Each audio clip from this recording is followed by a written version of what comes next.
శ్రీగురుభ్యో నమ. హరి ఓం. శ్రీమహాగణాధిపతయే నమ. శ్రీమహాసరస్వత్యై నమ. శ్రీగురుభ్యో నమ. హరి ఓం. ఇప్పుడు ముఖ్యంగా చెప్పేది ఏంటంటే, ఇంతకుముందు కుజకేతువుల వల్ల కొన్నాళ్ళు ఇబ్బంది పడ్డాం. తర్వాత శనికేతువుల వల్ల కూడా ఇబ్బంది పడ్డాం. శనికేతువుల వల్ల రేపు వచ్చే 13వ తారీఖు వరకు కూడా శనికేతువుల వల్ల ఉపద్రవాలు, రకరకాలైన ఉపద్రవాలు, వరదలు, భూకంపాలు, సమస్యలు, నీటి కాలుష్యాలు, రకరకాలైన వ్యాధులు, ఎవరు రక్షించుకోలేనటువంటి పరిస్థితులు, ఇవన్నీ కూడా కుజకేతువులు, శనికేతువులు, శని వక్రించిన శని, మరి కుజుడు కంజంలో ఉన్న కుజుడు, మరి మీనంలో ఉన్న శని వల్ల వచ్చినాయి. అయితే ఈ శని రేపు వచ్చే 13 దాకా ఉంటున్నాడు. కుజుడు రేపు వచ్చే 13 దాకా ఉంటున్నాడు. కానీ శని మాత్రం నవంబర్ 27వ తారీఖు వరకు మీనంలో శని వక్రించున్నాడు. ఇట్లా శని వక్రించి ఉండటం వల్ల దేశానికి, ప్రజలకు, కొన్ని రాసుల వాళ్ళకి కొన్ని సమస్యలు, కష్టాలు, బాధలు బాగా ఎక్కువగా ఉంటాయి. వాటిని గురించి మనం ఇప్పుడు ముందుగా చెప్పుకుందాం. మీనరాశి. ఈ మీనరాశికి ఏమిటాయంటే, కేతువుడు బాగున్నాడు, బుధుడు బాగున్నాడు, కుజుడు బాగాలేడు, శని బాగాలేడు. ఏదున్నా కూడా ఎట్లా ఉంటుంది అంటే, చేతులు 5 వేళ్లలో ఒక బొట్టన వేలు పని చేయకపోతే ఇబ్బంది.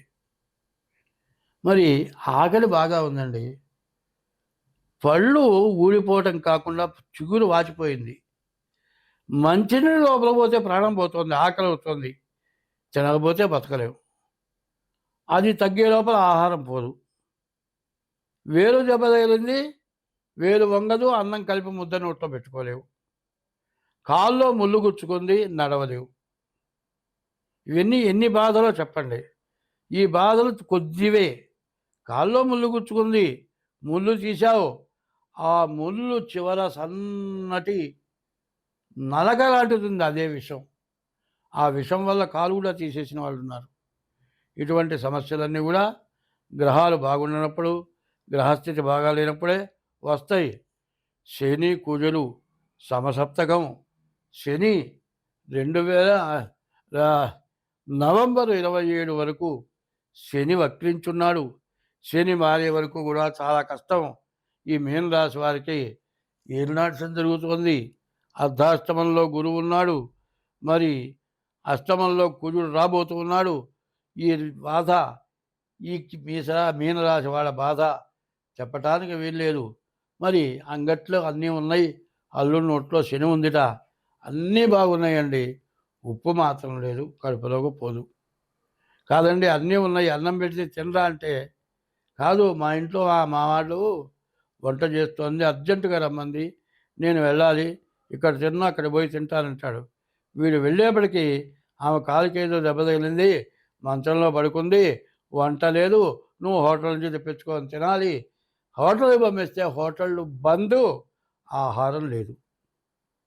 తినమన్నప్పుడు తినకపోతే ఏమైంది? అన్నమే దొరకలే. ఇవాళ మేము చెబుతున్నాం, గ్రహస్థితి బాగాలేదు, సమసప్తకమైన శని కుజుడు గ్రహణం, సంపూర్ణ చంద్రగ్రహణం. ఈ గ్రహణం వల్ల, సమసప్తకమైన శని కుజుల వల్ల, మరి వక్రించిన శని నవంబర్ 27 వరకు ఉన్న శని వల్ల మీకు సమస్యలన్నీ కూడా విపరీతమైనవి, వారాయంతరైనవి, తట్టుకోలేనివి. వ్యవసాయదారులు కానీ, చదువుకునే పిల్లలు కానీ, చదువుపై ఉద్యోగం వచ్చిన వాళ్ళు కానీ, వివాహమైన భార్యాభర్తలు కానీ, విదేశాలకు వెళ్ళిన వాళ్ళు కానీ, మరి అందరికీ కూడా అనేక రకాల సమస్యలు వచ్చి చాలా ఇబ్బందులు పడుతున్నారు. ఆ ఇబ్బందులు ఎవ్వరూ చెప్పడానికి వీల్లేనటువంటి ఇబ్బంది. దైవే బలే దుర్బలే అన్నారు.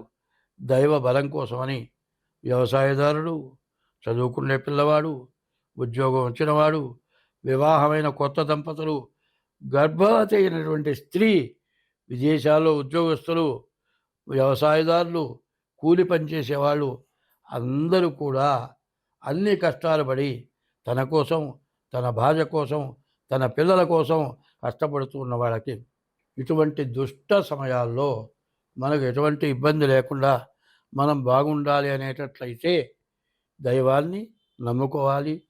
అందరికీ సహకరించి మంచి కార్యాలు చేసి చచ్చిపోయినా కూడా వాడిని తలుచుకుంటారు.